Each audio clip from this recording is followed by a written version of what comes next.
Hi, I'm Harry, and I'm here with NBK for G2, and of course, this is Cybersport. So, you guys had a bit of an early exit from the major, and obviously, no one was really expecting that. You guys went 2-3 in the group stage, had like a heartbreaking loss there towards the end. How's that gone and affected you guys mentally, looking to the future? Yeah, I mean, we created that team with pretty big objectives, and not even passing the first stage of the major is, heartbreaking. And I mean, it is obviously very sad and disappointing, but we didn't show the level that we had to show in order to pass groups and in order to be among the best teams in the world. So I'm not going to say it's deserved that we don't pass, but we didn't show from the beginning to the end of the tournament anything decent to actually pass groups. So, it definitely sucks, but you can only bounce back. There's nothing you can do. We're going to try to just work and get back to the level we think we can be at. And so, you say how you're going to try and bounce back, and that's something you guys have kind of had to do a couple of times, right? I mean, when the team first started, it was a bit of a shaky start early on in the Pro League Online.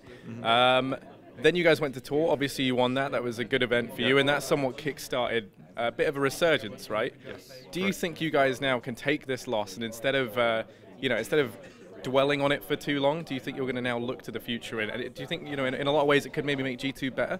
I don't know if we're going to come out better out of it. I mean, I think we can reach the level, we can reach the best level in game without getting slapped in the face like this. But in the end, we have that 2.5 weeks, 2 weeks holiday period where we're going to be able to reset, and hopefully, thanks to that loss, we're going to be able to put the right steps and like the right structure behind being better on the long term, just like SK is, for instance, or other teams as like Astralis, because although they're not always winning tournaments, they're at least doing always good on a consistent basis. And that's what we don't have in France in general, which is a very big problem and something we need to fix.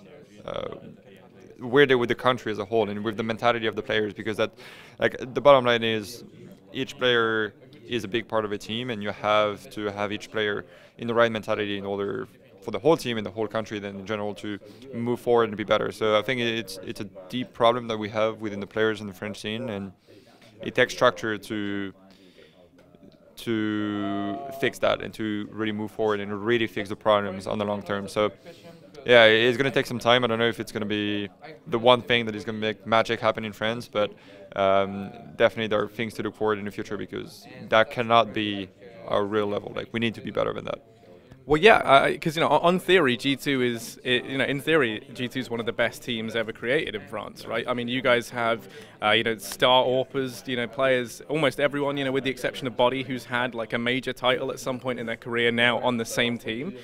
And I mean, you say it's a problem maybe that France as a whole needs to fix. Yeah. Do you think that G2, you guys are going to try and pioneer that, obviously, right? So yeah, I mean, we have to try it. There's no other way, because we've signed long-term contracts, and so we have to stick together and work things out and be good, because we cannot just disappoint fans and the organization and the people and even ourselves. Like, it would hurt too much if you start disappointing yourself too much. So we want to be better than just winning one big tournament a year, which we have been doing for the past years with the French scene, which is not good enough and not what we want as players. So we have to try new things. We have to change structure. We have to find different approaches in a game for each and every player, and then work off of that. And that's going to be the bottom line, trying to find a new way to approach Counter-Strike and a new way to play together and see how you work as a team, etc. So it's far from easy. It's probably one of the hardest things to fix, because that's the basis of everything in Counter-Strike. But we have to do it. There's no other choice. We have to do it. So we're gonna find a way. It's just a matter of time. Like, we found a way to climb up at the very beginning of the team, and now we have to find a way to not crash after winning a big tournament and just keep on fighting 24/7. And that is hard to fix, but we have to do it.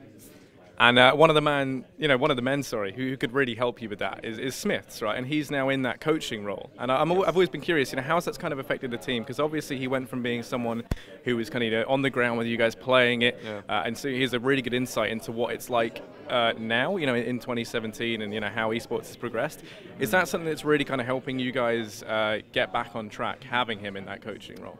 He helped a lot in game for some players to get more complete, and that's the main thing he has been doing. So I think that he needs to try to put more structure, because he is always the good friend of everyone. Like in a team, everybody has been loving him in the French team, and the problem is, if you're the good friend of everyone, you don't really want to fight with him, you don't really want to clash with him. And the problem is, it's a business in the end. Like, we're a team, we need to work, we need to win, and he has been lacking to me that harsh side that a coach needs to have. Like, if you have to throw penalties at players because they're not showing up or because they're not practicing enough, that kind of stuff. Like, he has to be the one person that is on the ground, and that he has to be the one person that the players trust enough to think that is the right thing to do. That is you're right, you should get a penalty for that. And it's something that we haven't been doing too much, and that's probably why there's also a problem within the French team, in the sense that we think about our little comfort and what we like before putting the team first, and that putting the same base, like everybody is on the same level. There's no exception. Everybody is doing the same work, working at the same time, and working aside from practice, etc. And that's something we've been lacking in the French team in general.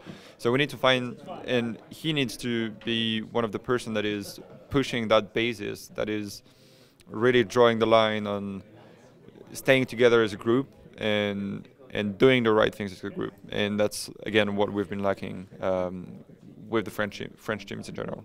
Okay. Right. Well, thank you very much, there, Nathan. It was great. It was great talking. Best of luck for G2 in their future endeavours. We're going to be producing more content though throughout the week, so be sure to visit us over at cybersports.com. And that's it for now.